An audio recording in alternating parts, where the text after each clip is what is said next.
కవికి గొడ్డలి కడుపుకి అమ్మలి కత్తికి కోపలి మట్టికి నాగలి. ఈ వారం నామినేషన్స్ మీ అంచనాల్ని తలకిందులు చేస్తుంది. ఇది చేయడానికి 5 నిమిషాల సమయం మాత్రమే ఉంది. మీరు నామినేట్ చేయాలనుకున్న ఒకరిని బలమైన మీ కారణాలతో నామినేట్ చేసి అక్కడున్న షవర్ కింద నిలబెట్టండి.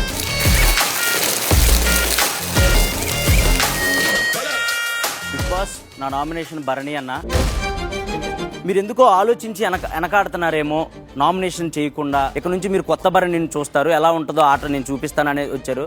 ఆ ఫైర్ మీరు మళ్ళీ మెల్లమెల్లగా వచ్చే కొద్దికి మీరు తగ్గించేస్తున్నారు. 2-3 పెట్టుకొని వాళ్ళని ఒక గ్యాంగ్ అప్ లాగా ఉంచుకుంటావు. నువ్వు చెప్పింది వాళ్ళు చెయ్యాలి అన్నట్టు ఒక్కొక్కరికి ఒక్కొక్కటి అలా పాయింట్స్ చెప్పి వాళ్ళని ఒక బాణాలు వదిలినట్టు వదులుతావు. అయితే వాళ్ళందరూ చిన్నపిల్లలు అరుతూ నేను ఎవరికైనా నా అవుట్ అయిన తర్వాతే నేను సపోర్ట్ చేస్తా, లేదంటే లాస్ట్ వరకు నేను ఉండాలని కోరుకుంటా. నువ్వు కమెంట్ చేసి ఆర్డర్ చేసి ఆపుతున్నావు వాళ్ళని.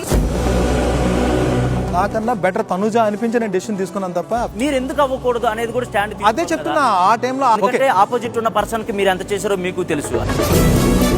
ట్రైన్ ఎక్కేటప్పుడు కూడా నువ్వు ఓకే ఆగు చెయ్యి, ఒక నిమిషం నేను చెప్తా. నేను చెప్పినండి వాళ్ళు వింటున్నారంటే నీ ప్రాబ్లం ఏంటి? లీడర్ బోర్డ్ టాస్క్ ఉన్నప్పుడు నువ్వు నిజంగానే హైపర్ అయ్యావు, నువ్వు నిజంగానే టాస్క్ చెడగొట్టావు. అక్కడ పవన్ బాగా ఆడుతున్నా కూడా. ఇమోషనల్ డ్రామా చాలా ఎక్కువ ఉంది నాకు. పర్ఫార్మెన్స్ వైజ్ ఏమీ లేదు. Selfish player, you want your food first. నా గేమ్ చూడడానికి వచ్చాను నువ్వు. But captain has a captain is a me responsibility ma'am. ఇది మీ బాధ్యత.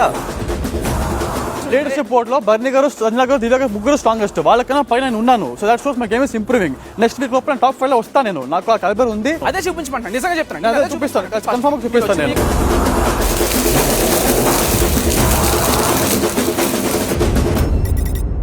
బిగ్ బాస్ 9 ఈ రోజు రాత్రి 9 గంటల 30 నిమిషాలకు.